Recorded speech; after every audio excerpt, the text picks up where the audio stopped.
Hi, this is Ken Adams, and welcome to this week's edition of the Valley View.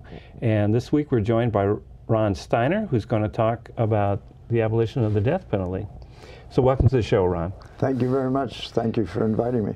Well, it's a subject that, you know, I have my own personal view on it, but it's something that I know that quite often people have opinions about it, but it's not always based on facts. And so that was one of the reasons why I wanted to invite you on the show, so we could talk a little bit more about how things actually work. Thank you. I share that view. I've had this conversation for several years now with lots of people, and when asked the question, they feel compelled to give an answer, but they don't have a very big depth of knowledge about all of the issues that should be considered. In Oregon, where we're going to need a vote of the people, we hope that people do inform themselves and make knowledgeable, informed decisions before voting, rather than just their expressing an opinion without much background.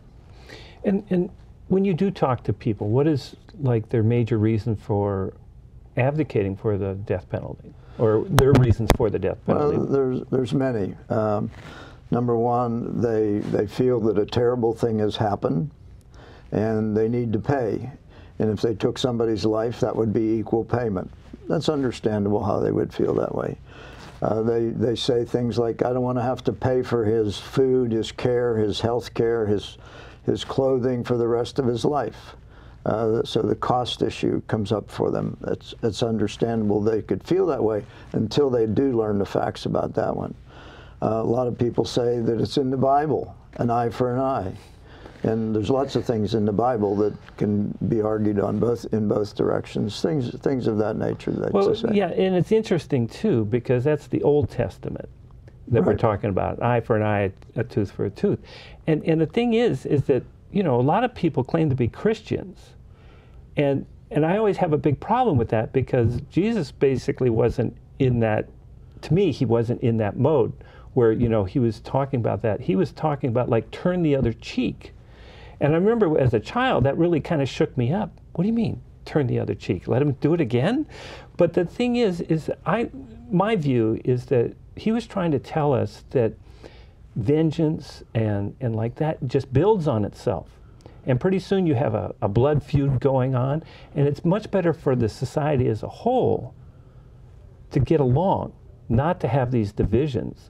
And you know, vengeance and that sort of attitude is also a problem for the person wanting vengeance, because it colors how he sees life. Yeah, very much so. Yeah, very much so. The Bible, you can find things, and I'm not a biblical scholar, but the Bible says many things back and forth, and you look at things like Cain, Moses, David. In the Bible, they all killed somebody, but they weren't executed.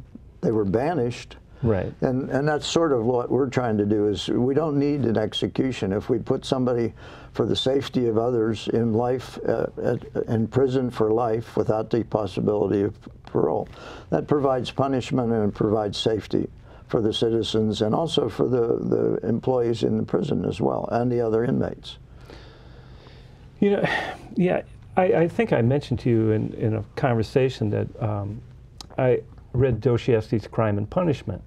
And for those who don't know the story, it's a young student who plots to kill the pawnbroker so he can get some money to continue his studies. He kills the pawnbroker, and the pawnbroker's sister, who comes in while he's doing the deed. And eventually he confesses, and as his punishment, he gets sent to Siberia, and he gets to take his girlfriend along with him. He has to report to the local constable in Siberia, but that's how he was punished. And this was based on a true story that happened in Russia in about the 1860s, 1870s. And so it's like we're not even there yet. In many cases, you could make that point. We aren't there yet. But you also alluded to some of the other problems that you were talking about, and that's like cost. A lot of people think, well, I don't want to be paying for the guy's food or whatever. And so what are some of the realities there?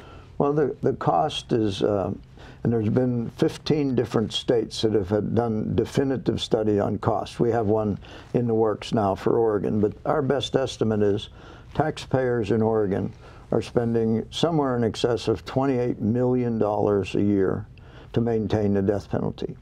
And the incarceration costs are a very small portion of that. The Department of Corrections keeps good tabs on this, and it's something like $81.34 a day, or $31,000 a year to keep somebody in prison. So the 36 people that are on our death row, when you add up all that money, in 1 year we spend about 14 times that amount of money. And the process is very expensive from the get-go. When a district attorney decides he's going to go for a death penalty, the initial trial is much, much more expensive, almost 8 or 9 times as expensive. Costs close to $250,000. It's really 2 trials, one for guilt and innocence and one for sentencing. More lawyers. If you go for a murder case and do not pursue the death penalty, it costs about $34,000. So then on top of that, there's a series of appeals, and all of this is built into the laws legislated by put into the Constitution by the legislators.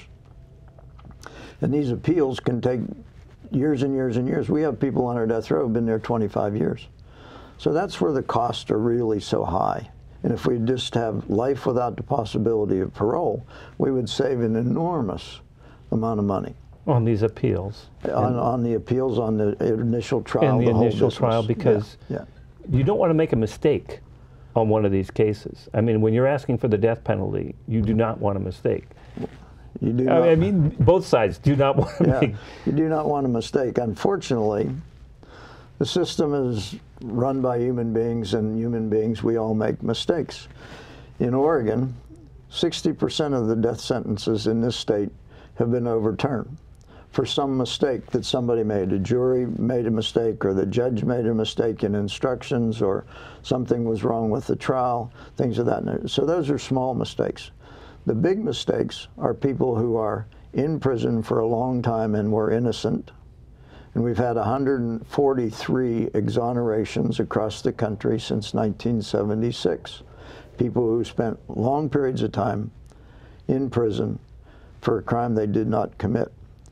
Worse than that, there's a new book out, and we're going to bring the author to Oregon in May. His name is Professor Richard Stack, who wrote a book, Grave Injustices.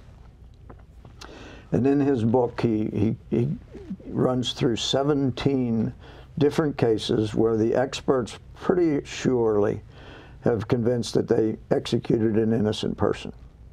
Now that, that would be terrible for any of us, even if we weren't directly involved, to think that Oregon, the state of Oregon, executed an innocent person. And I'm not saying that we ever have. We've only had 2 executions in the last 50 years. But mistakes are made throughout the system. And when it becomes a death penalty case, it becomes a fatal mistake, or the possibility of a fatal mistake. And a lot of that's based on sometimes bad evidence. And I know a lot of people have been released due to DNA testing that is now taking place that wasn't available, say, 10, 15, 20 years ago. And so a lot of these people have been exonerated just on DNA evidence. A very small percentage of the 143 have. I think 19 cases were DNA. The top ones are false eyewitness reports, snitches, people who are in prison and point somebody out for something less than their sentence or something like that. Prosecutorial or government misconduct, where evidence is destroyed, evidence is hidden, things of that nature. Those are the major causes for exonerations. I believe there's a case down in Texas, I'm not positive, where a district attorney wasn't turning over information to the defense lawyers. Yeah, that happens on occasion. And most district attorneys are honest as the day is long. But you get some rogue people like that, and we're messing with people's lives. Terrible mistakes. And when you find out you've made a mistake, it's better if the person's actually still alive to be released, as opposed to, whoops, we It's hard to tell somebody who spent 12, 15, 18 years in death row when they let him out that he was lucky, because there's nothing lucky about that. But they are lucky compared to the ones that got executed when they were innocent. So they think that there's been 17, and this throughout the United States, I would Yes, assume. yeah. Because the United States is one of the few countries that still has the death penalty. There's very few countries left that do executions. Among the industrialized countries and what we consider our allies, that's very true. Nobody in the European Union has it. None of the other countries in the Americas have it. The people that are still executing are the countries that we think are violating human rights. China, North Korea, Saudi Arabia, Iraq, Iran. They're the ones that are, in fact, they put the United States into that pile. 95% of the executions in the world were those 6 countries. That's quite a... And how many people in the the people executed, what percentage of them are executed here in the United States? Is that... I don't have an answer for that. Okay. The number of executions has gone down rather rapidly, and there was a report just done for 2013. There were only 39 executions in 9 states, so it's localized, very much localized. There are a few states that are still doing a lot, like Texas. That's a 10% drop over 2012. It's a 60% drop in executions since 1999. So death sentences as well as executions are going down. It's becoming less and less in favor.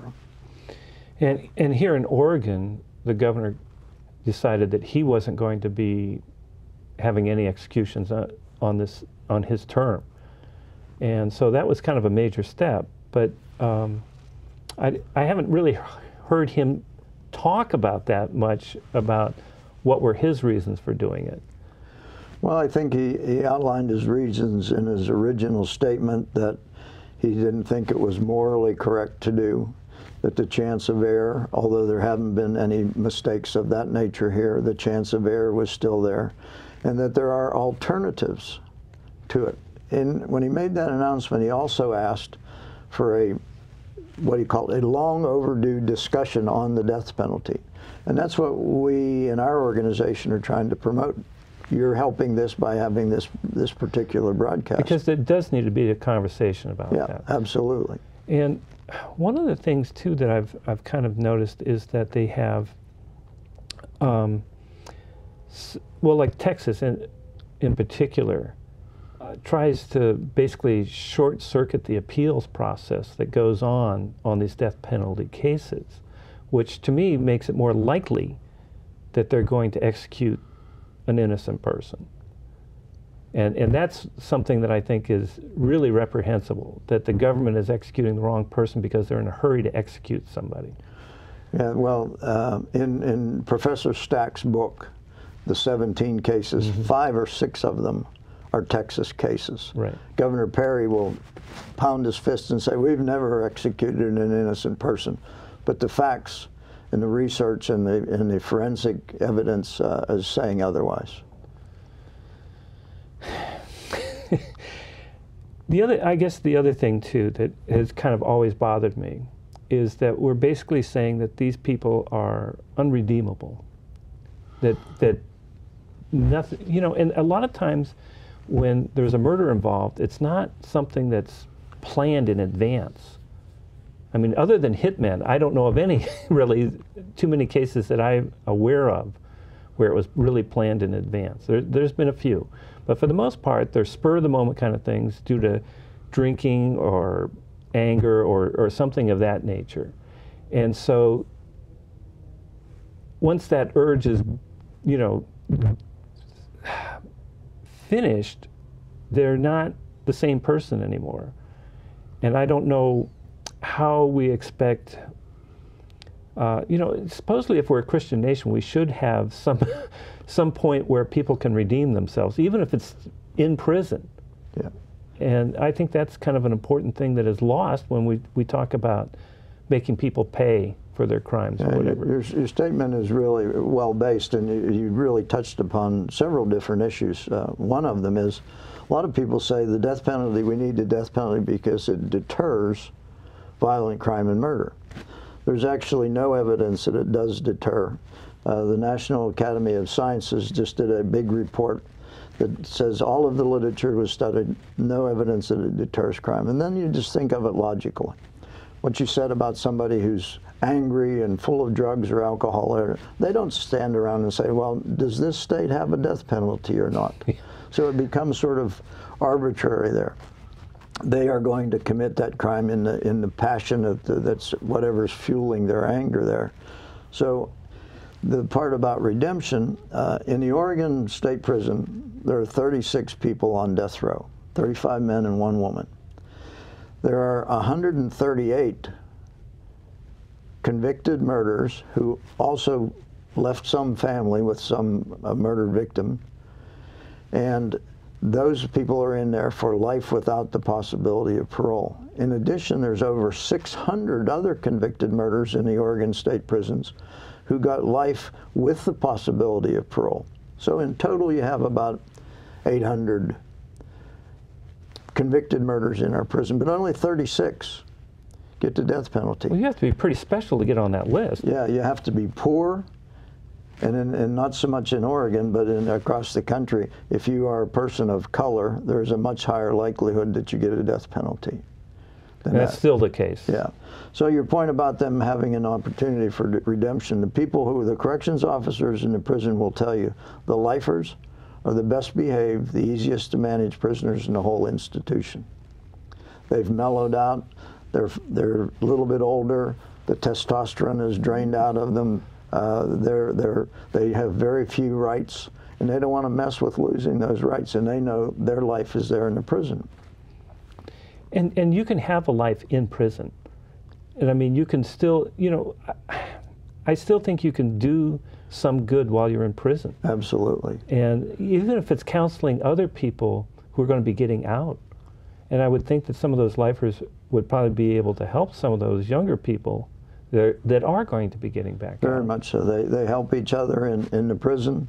One case that I know, Juan Melendez, who's been in Oregon to speak before, he went into the prison, he could not speak, read or write English, and the other prisoners taught him how to do all those things. He was eventually exonerated and now speaks all over the country, including 2 visits to Oregon now. So they can do good.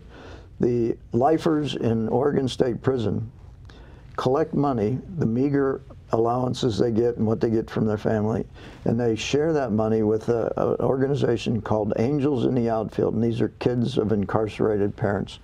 They send money to homeless shelters in Salem to help. So they are doing good inside, and they're trying to help and do good on the outside as well. And if they have a job inside prison, they're not making much money. No, so this is little. a big commitment to them. Yep, very low. And if they're getting money from their families, it's not like families generally have a lot of money to send to.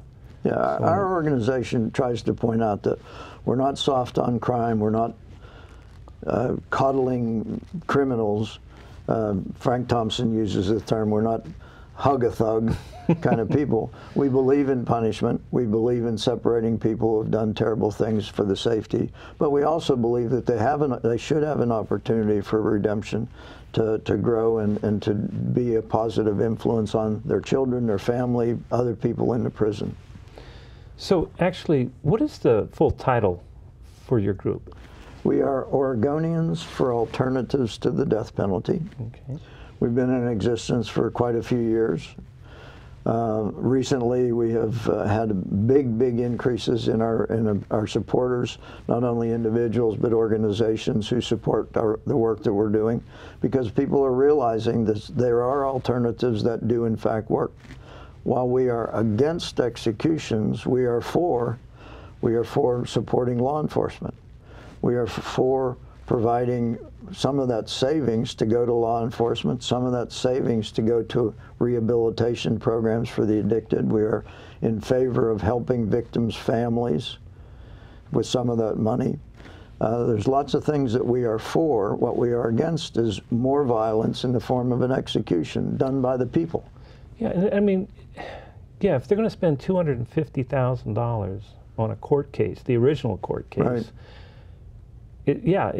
As opposed to, you were saying it would be $34,000. Yeah, I mean, some of that money could go to the families to help them get through, I'm sure, a very rough period of time. very rough period of time. And so I don't know why it hasn't been done. I don't know what's holding up the process of why people can't see the benefit there. It is being done elsewhere. We've had 6 states repeal it in the last 6 years, and I think it'll come in Oregon. The reason it hasn't been done, I think, in my opinion, is people have not looked at all of the facts that surround it. I'm out speaking to a lot of groups, and questions come up, and people say, "Oh, I didn't understand that. I didn't know that about the cost. I didn't know that about the sentencing procedures. I didn't know that about the mistakes." And once they learn all of the facts, it's a very difficult system to support. I remember Errol Morris did a movie, and this probably had to be about 30 years ago, The Thin Blue Line, and he followed a case, and I believe it was in Texas, of a young man that was falsely convicted. And that took a long time for that. Even after the movie came out, they were still trying to keep him in jail. Yeah. So, I mean, to me, that information's been out there a long time. And because, like I said, that must have been in the 80s at some point. Well, people don't like to admit mistakes. And when it's a fatal mistake, the state, the governor, the district attorneys, whoever, are not going to be quick to say, well, I screwed up in that case. But, you know, particularly elected officials, they're not going to say anything like that. But you don't want to be making more mistakes. No, you shouldn't. You shouldn't want to make more mistakes. Yeah. I can see where, yeah, you don't want to admit past mistakes, but I would also want to then ensure that there's no more made. Well, we have a very contemporary situation that happened in Ohio. In the last few weeks, they executed a man using a new and different protocol of drugs. Normally, they use 3 different pharmaceutical items in combination to execute somebody, and it's supposed to be painless. Well, they couldn't get a hold of those drugs and tried experimentally 2 drugs. Right. And the man, according to the eyewitnesses, for over 15 minutes was writhing in his restraints and anguish, and the last thing I think he said was, "My body's burning." And so the governor of Ohio, who's in the past been in favor of the death penalty, has granted a reprieve to the next person in line, saying, we need to get this straightened out. So that's an admission that they made a mistake by doing this, and they have to get the pharmacology straightened out to do it correctly if they're going to do it. Well, I believe some of the drug manufacturers have said that the drugs that they're using, you know, are not what, they're not selling them the drugs anymore because they think that that's not what the purpose of those drugs are. I mean, the drugs are supposed to be helping heal people, not be executing them. That's correct. In fact, in Missouri sent a courier to Tulsa, Oklahoma, and got a pharmacy to compound the drugs they needed for an execution. And then everybody found out about it. They went over there with like $8,000 in cash. It was a covert operation. And then when they found out about it, the company that owned the pharmacy says, we're not going to do that anymore. Many of the companies or the states try and buy their drugs from Europe. European manufacturers will not send them. So there's lots of states that don't have the time period that the prescriptions is going to run out, and they just don't have them. So they're looking at other means. Should we bring back the firing squad, as an example? Grotesque, isn't it? Well, yeah. I mean, what do they want, the guillotine too? Yeah. Well, we had an execution in Utah not that long ago by firing squad. It's hard to believe. That was in the late 70s? No, 3 or 4 years ago. 3 or 4 years ago they had a number? They still had it on the books. And the prisoner, according to the rules, the prisoner is allowed to decide what form, and he thought they'd get more publicity against the system if he took the firing squad, and it did. It caused an uproar all over the country. What about in Utah? Did it cause an uproar? Yeah, lots of people in Utah were upset with it too. Yeah, it's I don't know. To me, it just seems logical that the death penalty has outlived its whatever usefulness it may have once had, And I guess I just have a bigger problem with why people are trying to hold on to it.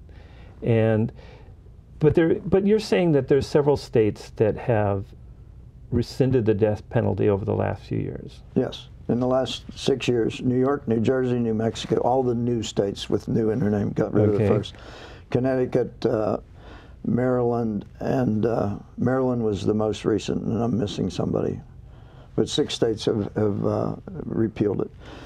New Hampshire is close. There's going to be a hearing and a vote on the 12th of March. It's already gone through committee. It was favorably, the legislation was favorably approved in Judicial Committee 14-3. So they'll have a hearing there. Delaware is close. There's activity going on in Montana and Kansas at the same time as well. So there's other places in the United States that are moving forward in this progression of states that are knocking it off. Well, I'm kind of glad to hear that. And that makes it kind of a positive message going forward. And I think the big states then are like Texas, and I guess there's a few others that do a fair amount of executions. Texas, Virginia, Oklahoma, Florida. Yeah, when we only had 39 executions last year, I think Texas was 17 of them or something like that. So they take more than their share. Yeah, and I think they've had a lot of executions over the last 20 years. I think the majority of something like 500. Yeah. Yeah. And I'm sure there's been mistakes made in Texas. Well, I'd encourage you to read Grave Injustice, and those are all outlined in that book. Well, maybe when the author comes through town, we can actually get him on the show, and he could maybe talk about some of those cases. Yeah, we intend to bring him into town in May, and he's going to make a few stops at some universities, and then he'll be our keynote speaker at our annual meeting.